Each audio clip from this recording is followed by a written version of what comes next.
Matthew Stuckey here from Verity Baptist Church, Manila, providing you another video on the topic of limited atonement in this Calvinist series.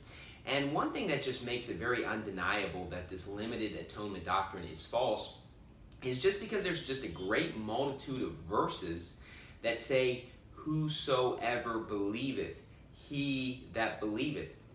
And the implication from these verses, if you were to just take it at face value, is when it says, "Whosoever believeth," is that anybody that believes. That means this salvation is free to anybody that believes. Everyone has the opportunity to believe on Jesus Christ because Jesus Christ died for everybody.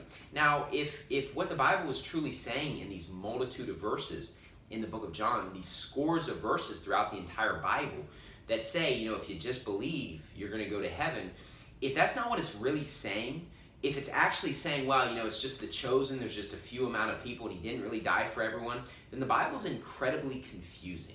Because if you just read it, it's just very obvious when it says, "Whosoever believeth," that anyone, this is free to anybody, that Jesus died for anyone. And anybody reading these verses, they're going to just come to that conclusion automatically. So if you're not already brainwashed with this false heresy of Calvinism, you're never going to walk away with all these verses that say, "Just believe, he that believeth, believe, believe, believe," and say, well, but I think that God's predestining it, and he doesn't want everyone to believe, and not everyone has a chance. What you're going to say is this: well, obviously it's an unlimited atonement, not a limited atonement. It's a limitless atonement.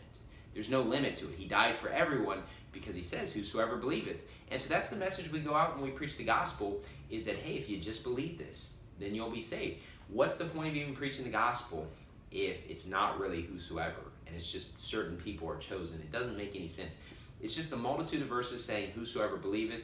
It just makes it very clear that, it's a limitless atonement. He did die for everyone. We all have a chance. Thank you and God bless.